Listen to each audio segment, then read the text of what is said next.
Saya langsung mau kasih contoh bagaimana teori bisa langsung ke hipotesis. Nah, itu namanya kerangka konseptual. Jadi kerangka itu dari yang besar sampai kecil, sampai yang dari yang mulus sampai yang kecil. Oke?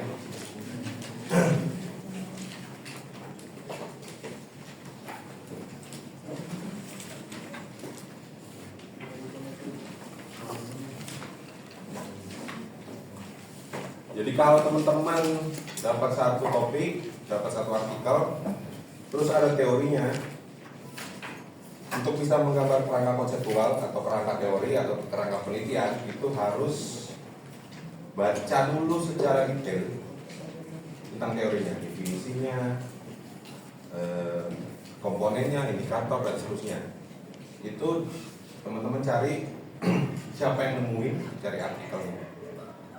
Saya kasih contoh satu ini, misalnya teori keagenan itu diajar dari McLean.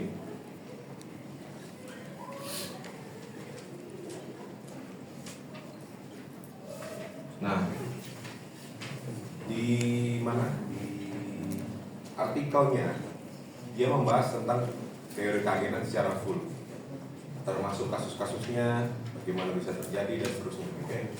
Teori keagenan itu secara definisi menjelaskan hubungan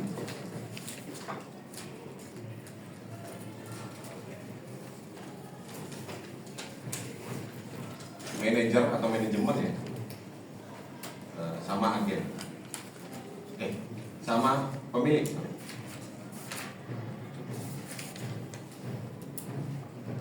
Manajer itu disebut agen, pemilik itu disebut prinsipal. Agen itu kan kalau bahasa Indonesianya utusan ya, atau wakil, atau yang disuruh atau yang diutus. Nah, manajer itu adalah agen siapa? Agen si pemilik. Pemilik itu berarti yang punya perusahaan mengutus orang yang namanya manajer atau kelompok orang yang namanya manajemen untuk mengurus perusahaan supaya memberikan atau memenuhi kepentingan pemilik. Kenapa pemilik tidak mengurus perusahaannya sendiri? Karena biasanya pemilik itu sudah memiliki usaha yang besar dan kompleks, sehingga dia butuh orang lain. Misalnya teman-teman punya usaha toko gitu ya, teman-teman bisa jadi bosnya, teman-teman yang diriin, teman-teman yang jadi bosnya. Tapi kalau 5 toko jadi 10 toko, jadi 15 toko, tidak akan bisa mengurus sendiri. Jadi teman-teman butuh utusan orang lain menggantikan si pemilik sebagai bos. Jadi pemilik hanya hanya memilih siapa bosnya, terus orang itu disuruh kerja untuk memenuhi kepentingan si pemilik. Jadi pemilik ini sudah tidak lagi di dalam usaha itu sebagai pengelola. Dia hanya pemilik saja. Itu kenapa ini dipisahkan. Kalau ini kan dia sebenarnya ada di eksternal perusahaan. Eksternal. Ini adalah internal perusahaan. Apalagi teman-teman sudah tahu yang di Bursa Efek itu perusahaannya terbuka, sahamnya dimiliki masyarakat. Jadi pemiliknya banyak.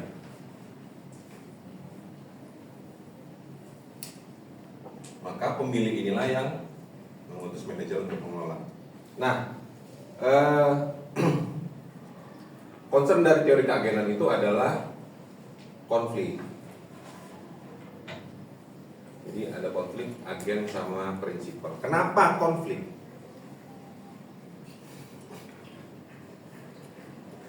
Karena si pemilik punya kepentingan sendiri, manajer punya kepentingan sendiri. Si pemilik punya kepentingan untuk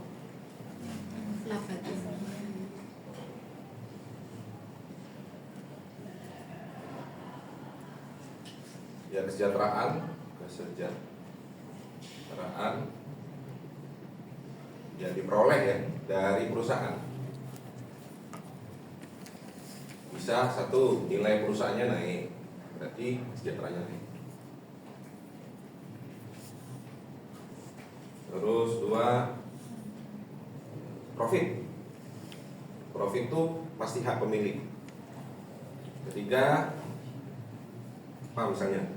Profit yang dibagi, dividen. Terus kalau dia di bursa, nilai saham. Terus apalagi pertumbuhan perusahaan misalnya, pertumbuhan aset dan seterusnya, aset atau perusahaan. Jadi si pemilik pengen perusahaan yang dia miliki bagus, profitable, tumbuh. Kenapa? Ya itulah kekayaan dia. Oke. Terus kenapa bisa konflik tadi? Karena memang agen punya prinsip, punya kepentingan pribadi terkait kompensasi.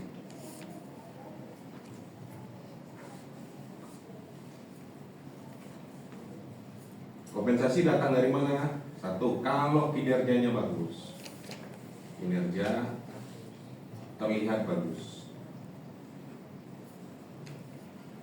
Apalagi target terpenuhi. Apalagi ini kompensasi ini berarti gaji, upah, bonus, bagi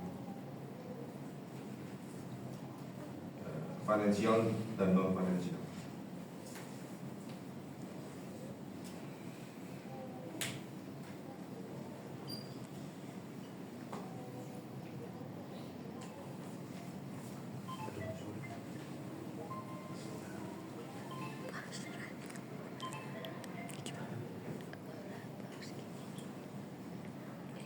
Oke, ini punya kepentingan sendiri, konflik, ini punya kepentingan sendiri.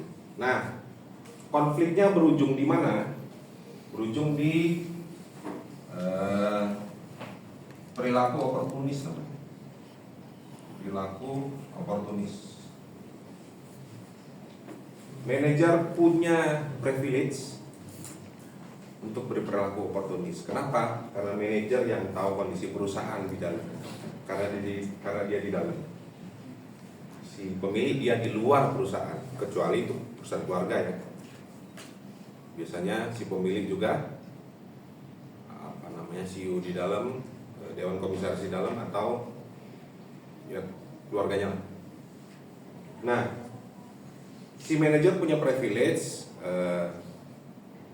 tahu kondisi sebenarnya perusahaan. Makanya dia punya privilege untuk melakukan perilaku oportunis. Itu yang disebut, kalau kalian pernah dengar, asimetri informasi, ketidakseimbangan informasi. Tidak seimbang karena manajer punya informasi lebih banyak dan lebih valid dibandingkan pemilik. Salah satu perilaku misalnya karena ini akuntansi ya, manipulasi laporan keuangan misalnya. Fokusnya akuntansi di laporan keuangan. Salah satu perilaku oportunisnya manipulasi laporan keuangan. Kenapa ini jadi concern? Karena laporan keuangan sendiri kewajiban manajer untuk melapor ke pemilik tentang kinerjanya. Lagi-lagi kenapa muncul manipulasi? Si manajer ingin laporan keuangan itu memenuhi ini.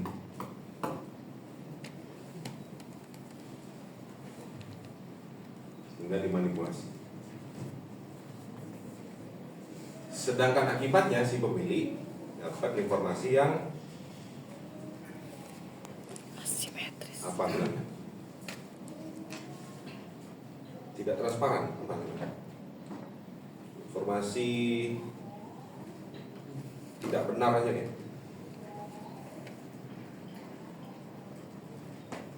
Itu. Dari penjelasan ini bisa dipikir topik. Nanti inilah yang jadi kerangka sampai hipotesis. Saya kasih contoh. Jadi ini teori sudah, saya kasih satu topik satu topik yang sering banget diteliti di akuntansi. Misalnya peran auditor ke fraud misalnya, fraud laporan keuangan. Ini topik atau judul atau tema penelitian. Ini topik, ini teori. Nanti kita gabungin, jadilah kerangka. Nah ini mau saya hapus.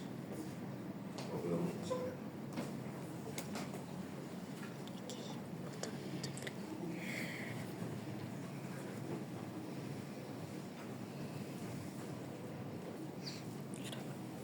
Tadi ya, contoh topik tadi. Dari teori dulu. Teori menjelaskan jika manajer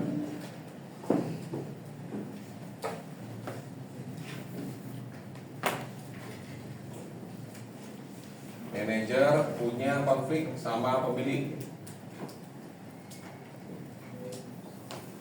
Manajer misalnya melakukan manipulasi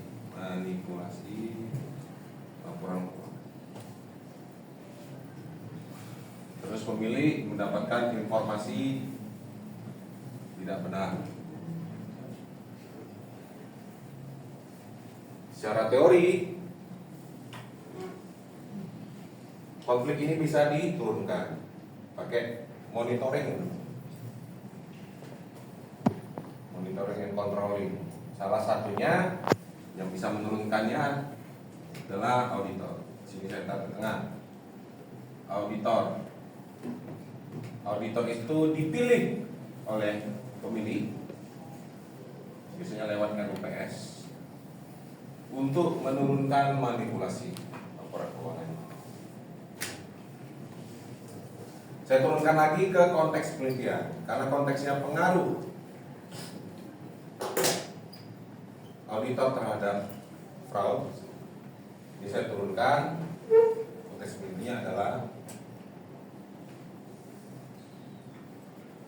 auditor sini.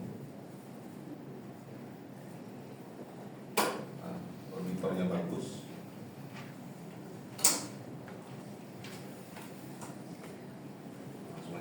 Auditor menurunkan manipulasi laporan keuangan. Saya turunin lagi ke hipotesis.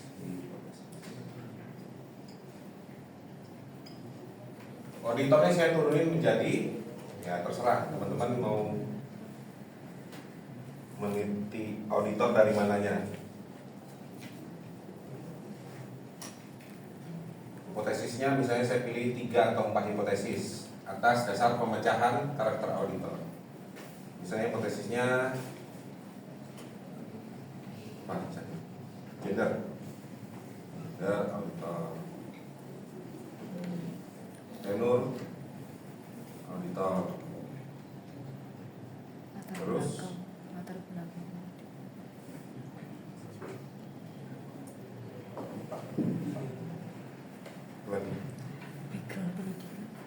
pendidikan, auditor, satu lagi lah apa? Nilai. Oh, di-delay. Boleh.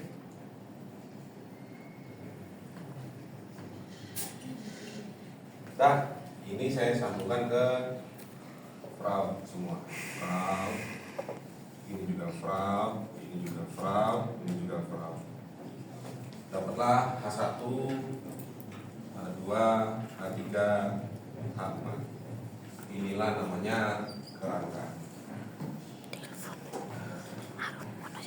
Inilah yang sering ditanya sidang.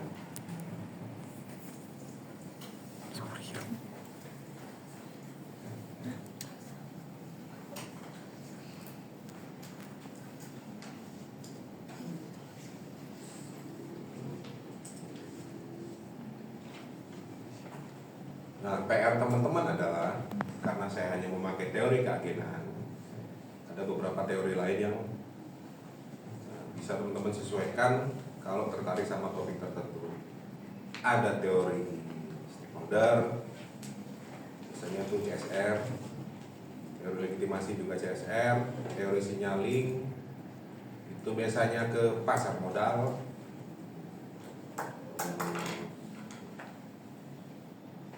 Teori stewardship, teori stewardship itu asumsinya kebalikan dari teori keagenan. Teori keagenan itu sudah menghakimi bahwa manajer harus diawasi. Sedangkan teori stewardship sudah mencap dari awal manajer tunduk sama pemilik. Nah, teori-teori itu harus teman-teman kuasai, pilih salah satu sesuai konteks penelitian. Nah, ada pertanyaan?